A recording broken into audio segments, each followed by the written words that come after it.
Día 116. Tercero, importancia del libro. Debemos además tener presente que este sagrado vaticinio significa también una exhortación a estar firmes en la fe y gozosos en la esperanza, aspirando a los misterios de la felicidad prometida para las bodas del Cordero. Sobre ello dice San Jerónimo: el Apocalipsis de San Juan contiene tantos misterios como palabras. Y digo poco con esto, pues ningún elogio puede alcanzar el valor de este libro, donde cada palabra de por sí abarca muchos sentidos. En cuanto a la importancia del estudio de tan alta y definida profecía, nos convence ella misma al decirnos, tanto en su prólogo como en su epílogo, que hemos de conservar las cosas escritas en ella, porque el momento está cerca. Leer capítulo 1, versículo 3, capítulo 22, versículo 7. Primera de Tesalonicenses, capítulo 5, versículo 20. Hebreos, capítulo 10, versículo 37. No sea que volviendo de improviso os haya dormidos. Lo que os digo a vosotros, lo digo a todos. Velad. Marcos capítulo 13, versículo 36. A esta vela que espera y a esta esperanza que vela, se ha atribuido la riqueza de la vida y sobrenatural de la primitiva cristiandad. Leer Santiago capítulo 5, versículo 7. En los 404 versículos del Apocalipsis se encuentran 518 citas del Antiguo Testamento, de las cuales 88 tomadas de Daniel. Ello muestra sobradamente que en la misma Biblia es donde han de buscarse luces para la interpretación de esta divina profecía.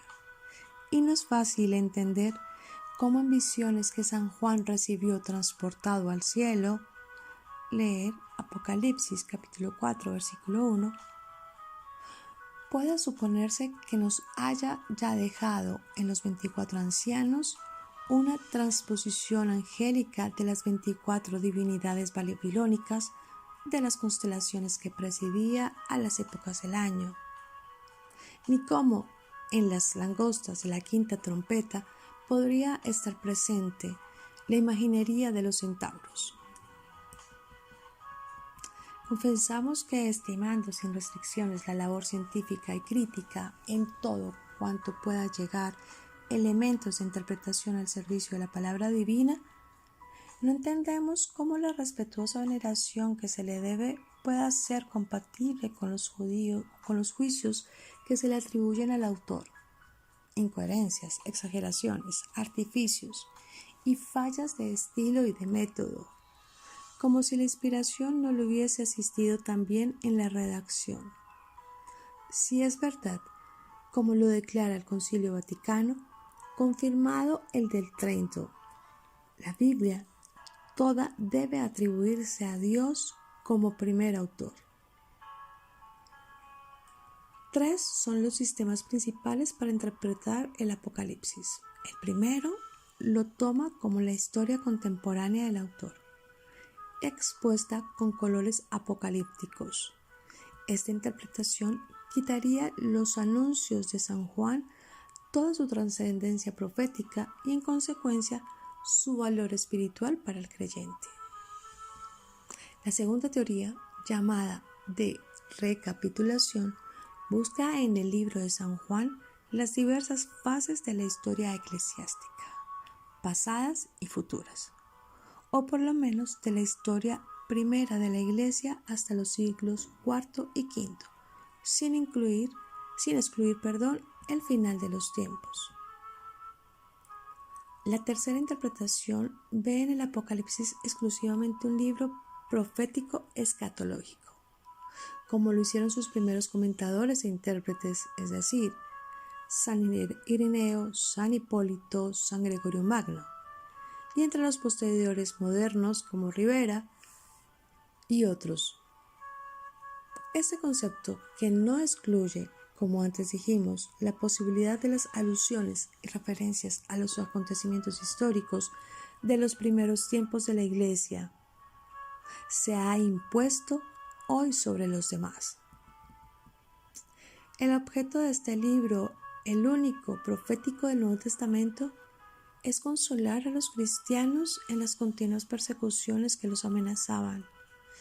Era despertar en ellos bienaventurada esperanza. Leer Tito, capítulo 2, versículo 13.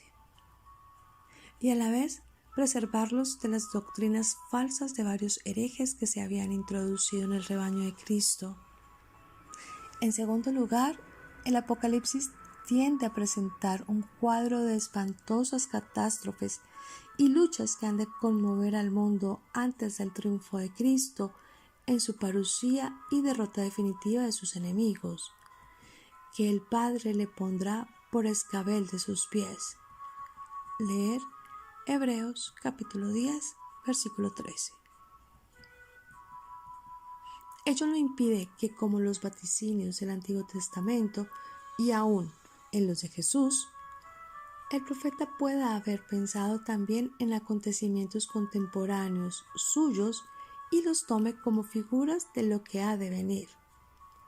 Si bien nos parece inaceptable la tendencia a ver en estos anuncios, cuya inspiración sobrenatural y alcance profético reconoce la Iglesia, una simple expresión de los anhelos de una lejana época histórica, o un eco del odio contra el Imperio Romano que pudiera haber expresado la literatura apocalíptica judía posterior a la caída de Jerusalén.